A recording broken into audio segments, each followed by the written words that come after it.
Episode for higher GC News. Bima Uya Kwaba Hadia latest and hot news and Aramede Bremo. Enunti Sonya subscribe to channel idea Bomodia say be subscribe. They'll be on say be click the subscribe button na wabele notification where is a new video be upload when the first person I want sa ebeka esa video afi uya na wa like video give us a thumbs up na afi share ma ofori so na wenye bi hwe na wo hu ensem a ekoso ewo Ghana man mu haram afi ye hwe ye ensem a abeto ye pono so yenti ye sankomo yenti sansemu ya ekoso yi mu yenti. They thought we were joking. Oh yes. They thought say anyama ni ehu no. But it's we were joking.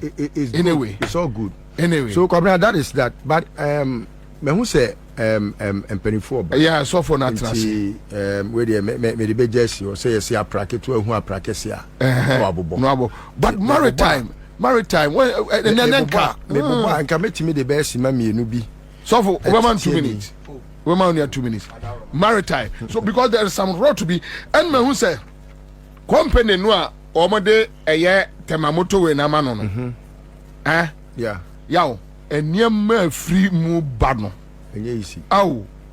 Uhu bia na raw ho.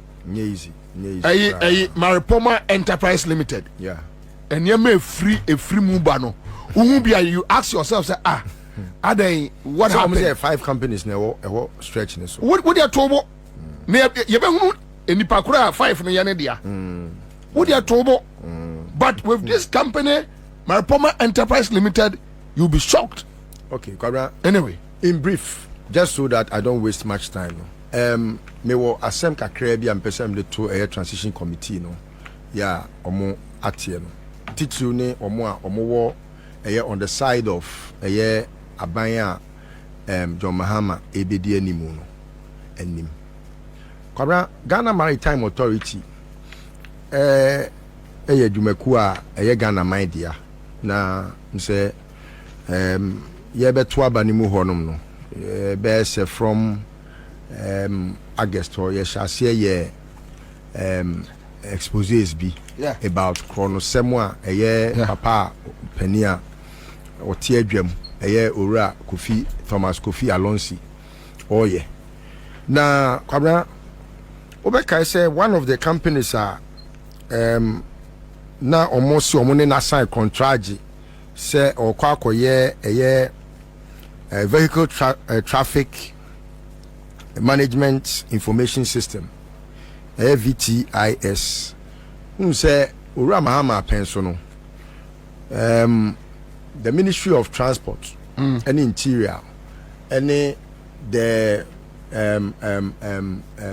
security institutions no I say I was so mama Ghana ye surveillance no baby a lenses ni dru no edru achire se na be ya ship be free Angola kra ba ye betimi monitor na ma na bedru Ghana. I see. Enti no joma ma ye se adwuma no ena we no mo ye se omo so pese omo ye adwuma ni bi to aso manetra baby a ewo no as we speak Kwabena eda so dru Angola ho na no baby a epone so no baby a joma ma jai dru ye no e ho aneda so ena omo sign contract eso so omo aye adwuma bi a omo se $14 million na company omo de ma no ye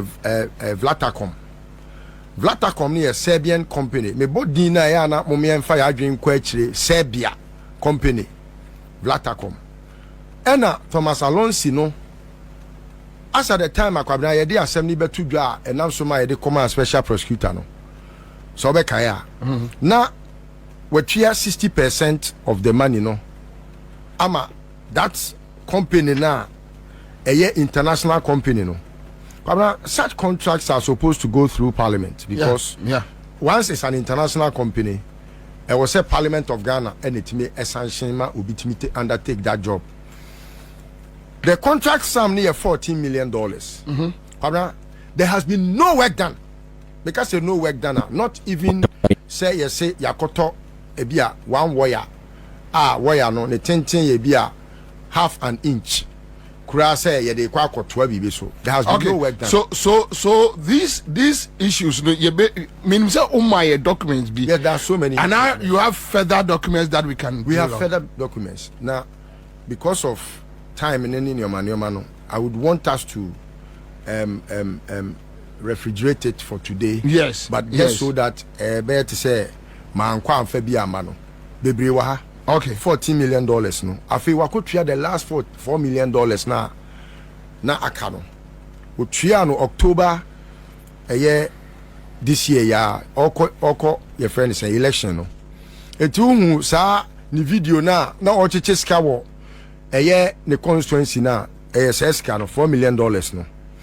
Kwabena this same Thomas Kofi Alonsi ono aso na okọ ono ani krom wiaga ofri wiaga unse ufri sandema na okọ wiaga ana o se wo kwa kosi chip compounds ho Kwabena chip compound na o se okosi no ogisika free Ghana Maritime Authority ho in excess of 400,000 sikano specifically oje ya no na 430,000 Ghana cedis no so di kosi chip compound we are going for anything which I think you know boss before the election. Yakoho ama report asabani say wonye hwe a chip compound e wo wiaga.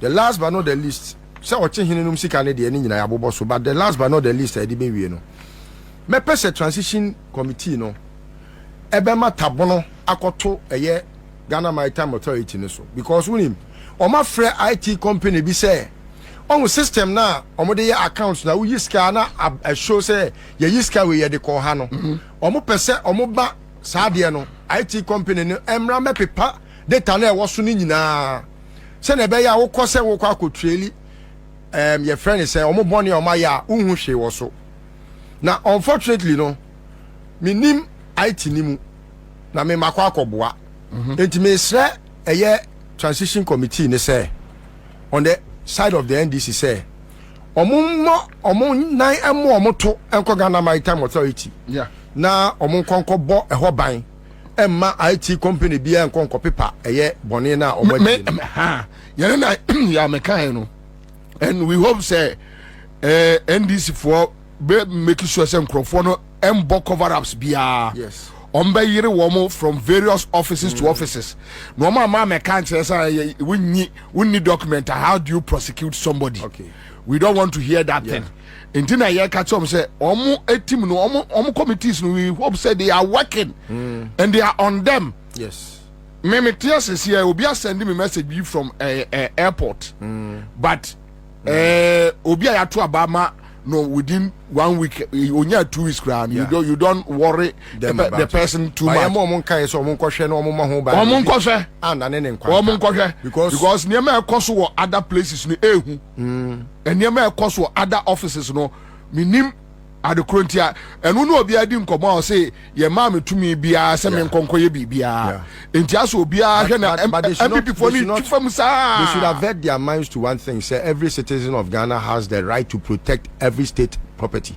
Okay, yeah, almost say a hooliganism. No, it's not hooliganism. You have every right as a citizen of Ghana. Obia with that right, you know, including Obia, because they say no madmen on the street, say no have that right. Your mama you say until 7th no dey ombetwa famu saa twi famu no Kwabena ya na me kan say mi say nyansa ni ba ko fo tirim ti na Nyankopon ammo ni pati ba ko amfa ma ni panyina no sesi e no ka wa wi a wuntimi fa show botom sasase a wuntimi fa omo dey cross oh omo fan cross Kwabena eya no mo refi say obi ye obi neighbor obi ye obi adamfo Kwabena how many times na omo anko fo nko ye bone nsa mete to nkyere yen yo me no ka say DVLA ni to atwi me no ka say ai cocoa board akwane to atwi me no ka say your friend is saying maritime hona wo makotutu enua wo voter lake nim for over 4 million Ghana cedis o mayi nansen ya yo and so there has been no contract and you know there are so many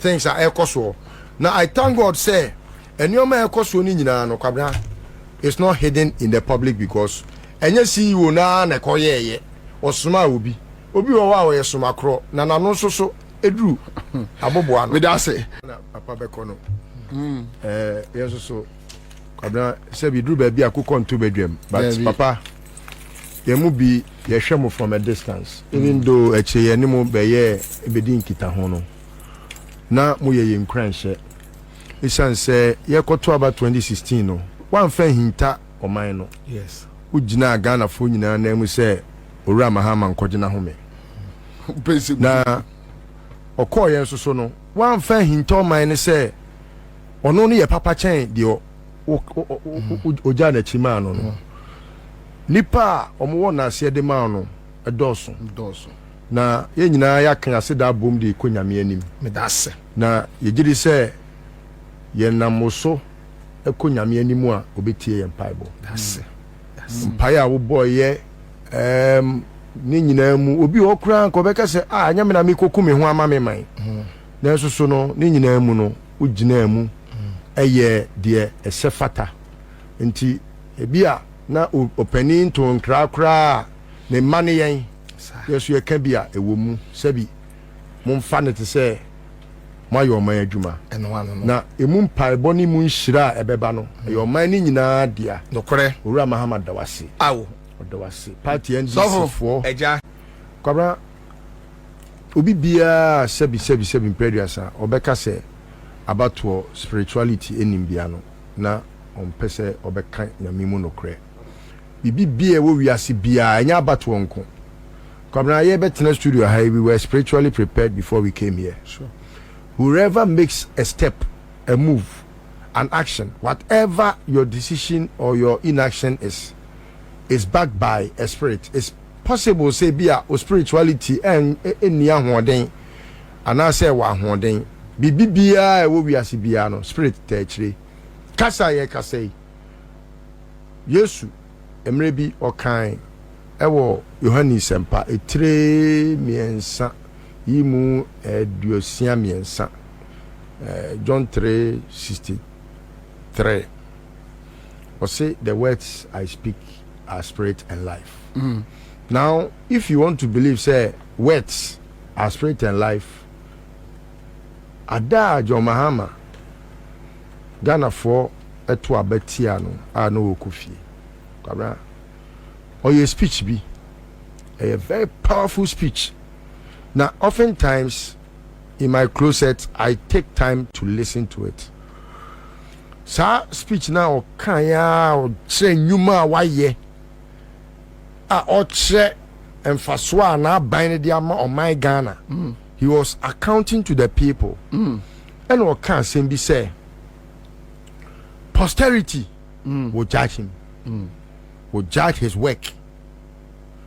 Sa semono na eye no mean semwa o kan to wo mo a na wo mo edi nanim atwitwi fom epese wo mo magana fo dwen se ne su ni mfaso mo man no enu nti no ofiri na kumam no kan sa asem ne to ho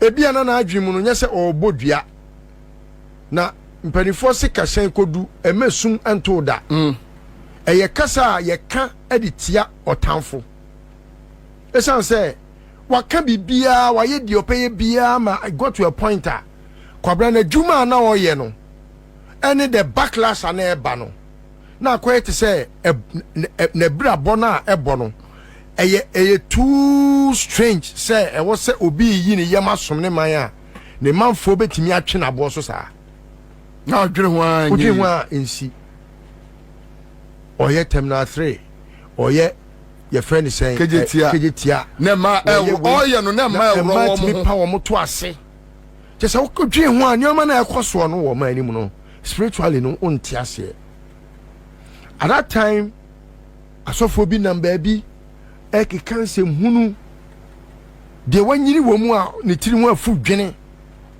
obejira bedwe mu a je say John Mahama nim nyansa Catholic Bishop Conference ene ye nam ha ade che ye nam ha ni nyina mu no eno say no in order that enkoye to say ebe ye nkroma asem ni bi ni repetition no it was a whole speech no see he has now developed a thick skin and in philosophy we dey be a friend dead goat syndrome na dead goat syndrome no e ya ade a unse aponche tohu ene wo be fa wa de na ya aponche kai no oko just simply ontiberi nti afi no obe focus no wa ya de e se fata se wo so ye na emomu no enya dia oba beye se nipa binom pampimu amode asi na kwan mu nti no oba beye se okay I'll hit to and just giving nemom no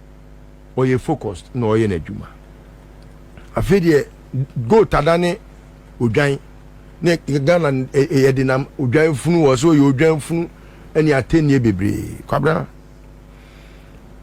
se nyankopon ni wa nka ba etu ye kenye se ne nka beba na nyankopon pese oto John Mahama epono ewo na tamfo anim na ne kuruwa ye ma ebuso na yie ni adoye eni nachi that abaye koto ye no ubehu aba no ni sunsun so ni nyina wo Psalm 23 ade ne o say obeto John Mahama pono ewo na tamfo anim John Mahama onye obi a ewo se obi timi fa ne ho tan se wo a wa ben John Mahama woni na di agro impo ye mpo a sebi mpo ndua bi hu mre se ye de kwabna ye backbenchers ye simu sen but oni ne san a ne nipasu untimi ntano binimobi a this a war bayfo se Kwaku Anyidoho say war bayfo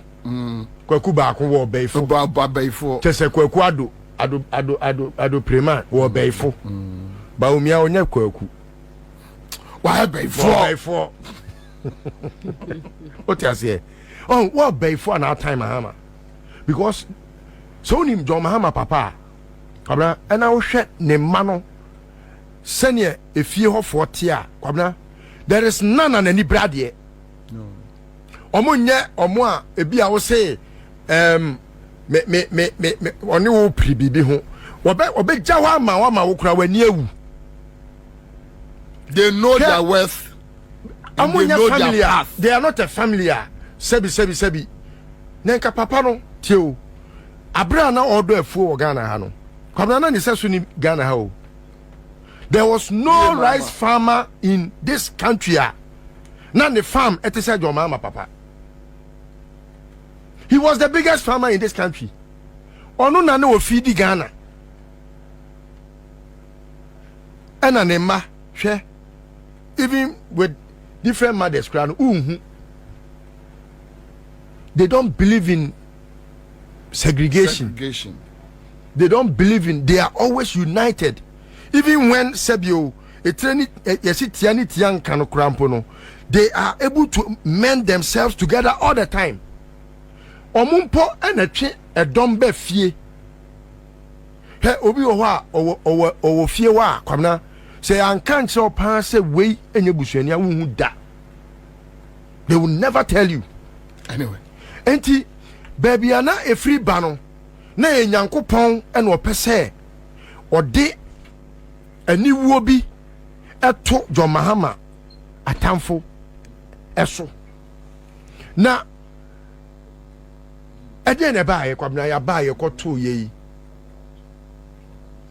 strangely wa na obi a na kane no o si moja wo John Mahama nsa mi aminu apani crowd no me expectation no na enye take no se na omu medru ye dabi ha oh nana kwabra ye so omu to emu akodu asafuleba nana na bi kura nya kwan very good the entire no omu nya kwan nwura mu no on say ebi tika adum yes ana adum for yes omu ba no omu bo omu asafo you know no you know fly over no okay so ana omu so omu fly over no so yes omu ba no omu pia omu labor runabout no ana ade no so animo ni nyina ache omu bo omu timi wuram ekwa ni wo ekire ache animo ache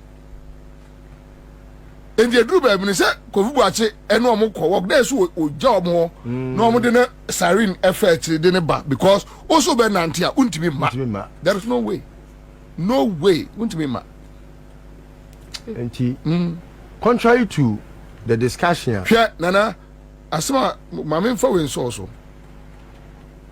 unim say ye to abawie ye obi frɛ me free mampo ahemfie mampo he ma to aba ma John Mahama oh yes enye mwanwa. So it tells you that enye mwanwa kura. Even as Kwabena unim me ka same way wo badwam. Na nanom fa nche me chance se be your man adwuma na nyina ye. Oh my. Hwe se Kwabena ye wie work no. Ena nanom ni me gina nchen se yenko meeting bi na agya wo fa ena odi manim na agya ye ko ya ahemfo maako be 400 ena omu eye meeting to make sure say Asante emfa bane ma Bawumia just because of enimti abuo ya Bawumia ne Akufo Addo nom agu yewura club ya refi Asante ko Asante animu ase bodi ama emuso eti omutisi form utum so ohene shejalabia no wa she kambu ese se ni bra ye den aba afedi antuma no obi apa ne ntuma agu form enti no Kwabena forces na ba ye no spiritually jo Mahama de nyame aye no na seda ntimi nsa wo nyame anim da se ni patimi agu animu ase de wunye ye nyina ne e kagu so na si wontumi we nom se wutumi hwe nipa anim pa hwe jo Mahama timi dintro gu ne so afekwa de se jo Mahama ai lodina ekọ se market se mo na wa fa ni mate na jo wontumi na mo no me no ho me se mo no me no eye to your 10th generation wu bewu o ma bewu o nanam kanso anom saa maako duo he mo de mo sa akoka emobrodo ntwa Nyankopɔn betua mo ne mo asefo ka mo be bre mo no me no ho kyese ye kase ne takasini a ye hu bepo a ene ne be se wo fre no me ama mo ho hwe enya obia na ebia Nyankopɔn kasa anointed a oye sofo edi Mahama no munnim di nkro na se mukɔ bole na mukɔ busa se ye frɛ hwan na ye frɛ ni ndawura jakpa na ukɔ hwɛ na sini ya mudi sa bɔne ni di no na munnim Mahama na ne ba mo kan nsɛm wo egu ne so de animu egu ne so a na wo Bawumia wo papa Bawumia mumuni Bawumia na wo mumuni Bawumia ene jo Mahama ne papa o mayon ko fa wo Bawumia wei ena atumi betete anuanom ntem Bawumia o anuama just because of politics gu Mahama ni nuanom nyina ho fin na wo hwe wo papa na wo hwe Mahama papa na ni nyina eye na oba ko fra abronye asedem akache abronye se omeka se jo Mahama papa ko wi generator yes ene ebo ni dua ku no o na efe ken so abronye onye ganani yes abronye nye ganani yes abronye o ma menum du free Burkina yes no mde obedo afuo e wo bono o Burkina be anya se ni maami ana ni papa ye ganani o ni maami ni papa nyina ye Burkina fo eno no be kire ganani ase te se wontumi etikuma ase e kire kofu Boakye ase wontumi enti no medi nyame aseda nam de be ma nyame na Kwabena ade bia wo se clear air ma fo hu contrary to je ni pardon aka 2 minutes say Asante anto aba no eya ni wo no mo de ka Asante to papa time Jesus Christ my savior vote ba free Asante region no out of 3,295,274 votes no all valid votes no was 2,066,874 we now say Asante anto aba no o dia to ama wawe Dabio omo argument ni say the indigenous Asante for no ankasa anto That is what they are saying. Oh, some of your videos, no. Now, what they Debbie, inti enkwechi. Yeka baby aye indigenous areas ya. Asante Mampong, Aguna, Efijaso, Ofenso, Kumewu, Kwamai, Efijase, sa enclaves no, I guess so. Omuna yeka Asante for Gabby, and one yenkrofo no, Yasefo no wo. That is our land. Kumasi de yemfa from I. Today you Kumasi film. For the first time, go and check NDC numbers. It was Asante Mampong 15,000.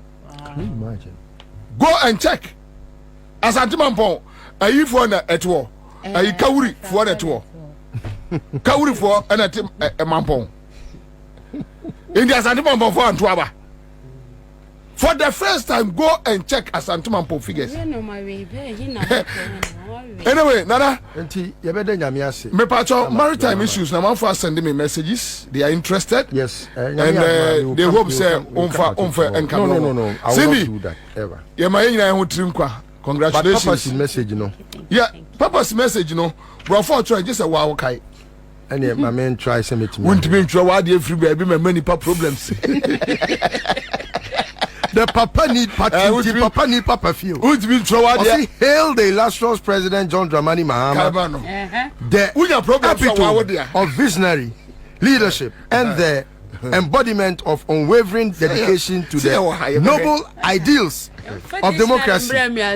Your resounding victory is a testament to the unshakable confidence reposed in you by the great people of Ghana, who have once again entrusted you with the sacred mandate to lead our beloved nation towards a brighter future. As you ascend to your noble position, remember that Papa, remember that the trust reposed in you is a sacred responsibility. A clown call to continue championing the noble ideals of social democracy, equality, and justice. May your tenure be filled with landmark accomplishments. Amen. You're waiting for winning and someone abeto yepono so because so we can subscribe to channel idea but more than subscribe we say hadia latest and hot news and kwa era me de bro I think we are like video no give us a thumbs up not fi share ma ofoforo so na we be here na wo hu someone ekoso e wo Ghana me mu harum also betimi atchere wadwen afa ye nsem we nyira ho e wo comment box ni mu wo beti me nka biom in my next video. Thanks for watching. Like and share the video. You can also drop your comment. Please don't forget to subscribe. Click on the bell to turn on the notification.